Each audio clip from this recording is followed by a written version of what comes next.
আলোচনা এই আয়াতের উপরে ইতিবাদ সমাপ্তি করি। আমার মহান রব্বুল আলামিন পবিত্র কুরআন পাকের মধ্যে ইরশাদ করলেন,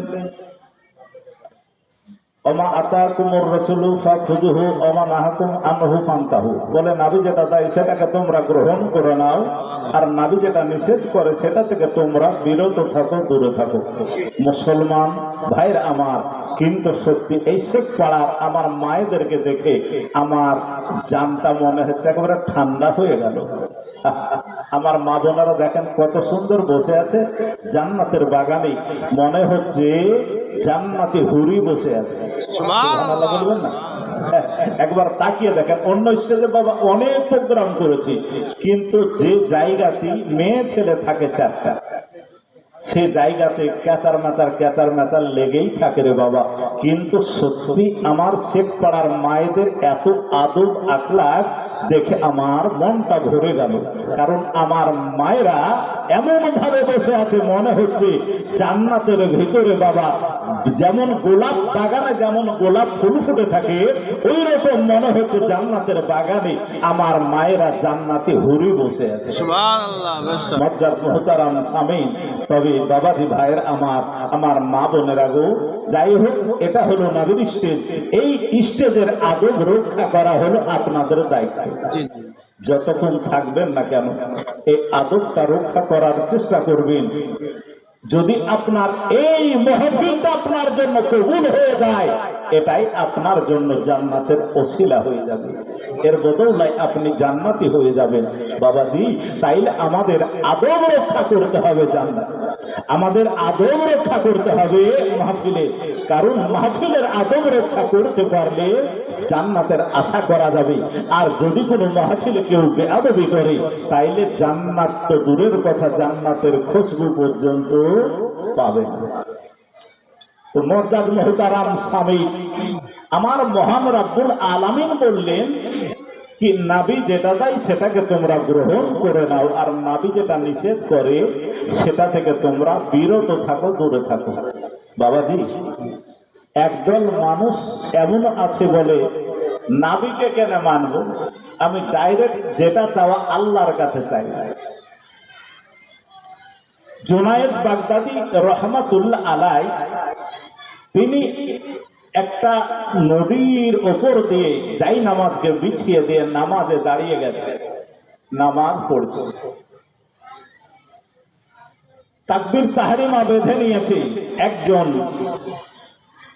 মুসাফির এই পার থেকে ওই পার যাবে, এ মনে করছে মনে হয় এটা কোনো মাঝি হবে, নৌকার ওপরে দাঁড়িয়ে আছে। ডাক দিলে বলে, এ মাঝি এই পারে এসো, আমি ওই পারে যাব। আস্তে আস্তে যাই নামাজ নদীর কিনারায় লাগলো। জুনায়েদ বাগদাদি বলছে, ভাই কিছু বলছেন? বললো, হুজুর বেয়াদবি মাফ করবেন, আমি বুঝতে পারিনি কি আপনি যাই নামাজের মাসাল্লায় দাঁড়িয়ে আছেন। হুজুর আমি এই পার থেকে ওই পার যাব, তো তাই মাঝি বলে আপনাকে ডাক দিয়েছি। বলে কোনো সমস্যা নাই, বলতে পারো। বলে হুজুর এমন কোনো ব্যাপার না, ওই পার যেতে হবে। বলে ঠিক আছে, তুমি আমার যাই নামাজে উঠে বসো, কিন্তু তোমাকে একটা তসবিহ করতে হবে। কি তসবিহ? ইয়া জুনাইদ, ইয়া জুনাইদ, ইয়া জুনাইদ, ইয়া জুনাইদ। এই বেচারে কিন্তু তসবিহ করতে লাগলো, ইয়া জুনাইদ, ইয়া জুনাইদ, ইয়া জুনাইদ। প্রায় একবারে মধ্যস্থলে নদীর পৌঁছে গেছে। শয়তান এসে ওয়াসওয়াসা দিল। বাবা, শয়তান সকলের পেছে আছে। আপনি একটা ভালো কাজ করবেন, দেখবেন আপনার পিছে শয়তান লাগবে। অনেক দেখা যায় মৌলভী সাহেব, অনেক মুরুল সাহেব, অনেক মুয়াজ্জিন সাহেব তার ছেলে পেলে কোনো একটা কুকর্ম করে ফেলে, বাবা ব্যতিক্রম। কি বাবা হয় না এরকম? পাড়ায় আলোচনা হয়, বলে অমুক মৌলভী সাহেবের বাড়িতে এই কুকীর্তি হলো, কারণটা কি? এই মৌলভীরাই খারাপ করলো। মৌলভীর ছেলে বা মৌলভীর মেয়ে বা মৌলভীর স্ত্রী বা মৌলভীর বাড়ির কেউ, দোষ হলো মৌলভী। বলে মৌলভীর বাড়িতে যদি এই কীর্তি হয় তাহলে আমরা কি করবো? বাবাজি, চোর কার বাড়িতে যায় বলে তো? চোর কার বাড়ি যায়? যার বাড়িতে মাল থাকে তার বাড়ি চুরি হয়। একটা ফকিরের বাড়ি চুরি হতে দেখেছেন? ফকিরের বাড়ি চুরি হয় না, মালদারের বাড়ি চুরি হয়। যার ইমান আছে শয়তান তার বাড়ি তো ইমান নষ্ট করার জন্য যাবে। বাবাজি আমাদেরকে বুঝে নিতে হবে। তো যখন মধ্যস্থলে পৌঁছেছে তখন শয়তান এসে দিলটাকে পিঘলাইয়া দিয়ে বলল, এই বোকা, তোর জনাইদের টাকা, তার দিকে হাতে তসবিহ নিয়েছে, দিয়ে বলছে আল্লাহু আল্লাহু আল্লাহু আল্লাহু, আল্লাহর জিকির করছে, আর তুই বলছিস ইয়া জোনাইদ ইয়া জোনাইদ। বোকা, তোর ঈমান নষ্ট হয়ে যাবে, পথভ্রষ্ট হয়ে যাবি যদি এখনো তুই ওই আল্লাহর তসবিহ না করিস। যেই তসবিহ আল্লাহর তসবিহ করতেছে জোনাইদ, ওই তসবিহ কর। ছেড়ে দিয়ে আল্লাহু আল্লাহু আল্লাহু তসবিহ করতে শুরু করলো। ভস ভস ভস ভস করে যাই না আবার ডুবতে শুরু করলো। বলেন সুবহানাল্লাহ। জোনাইদ আলাইহি রহমা বলে, কি ব্যাপার, তুমি কি তসবিহ করো নাই? বলে, হুজুর আমি তসবিহ করছি, কিন্তু আল্লাহর তসবিহ করছি। বলে, এই বেকুফ, যদি এই পার থেকে ওই পার যেতে হয় তাইলে জোনাইদের তসবিহ করো। বাবাজি আমাদেরকে মাঝি ছাড়া নদী পার হওয়া যাবে না, আমাদেরকে মাঝি দ্বারাই নৌকা পার হতে হবে। হ্যাঁ, যখন আমি ওই জায়গায় পৌঁছে যাব, ওই মাকামে পৌঁছে যাব, তখন ডাইরেক্ট আল্লাহর সঙ্গে তার ফিট হয়ে যাবে। ডাইরেক্ট আল্লাহর কাছে যা চাইবো তাই পাবো। বাবাজি তাইলে আমাদেরকে চিন্তা করতে হবে।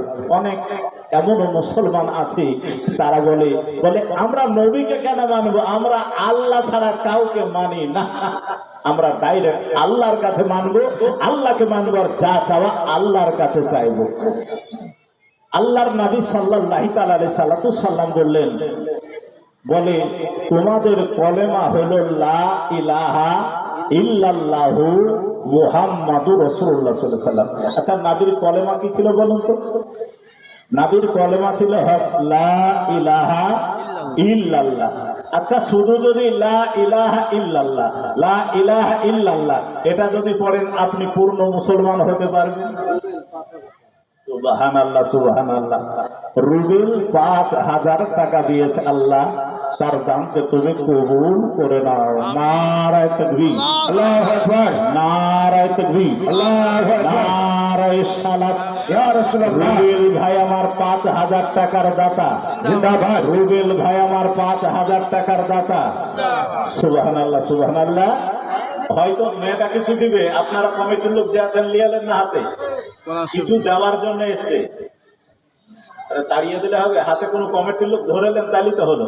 তাহলে আমার রুবেল ভাই ৫,০০০ টাকা দিয়েছে। বাবাজি এই মাহফিলে এমন কেউ আছেন, আমার মহানবী বিশ্ব নবী বলেছেন জান্নাতে সকলের সঙ্গী হবে, তবে আমার রুবেল ভাইয়ের সঙ্গে জান্নাতে যাওয়ার জন্য একটা ব্যক্তি বলেন না ভাই, ৫ পাঞ্জাতের রসিলায় কি মরে কাল কিয়ামতের মাঠে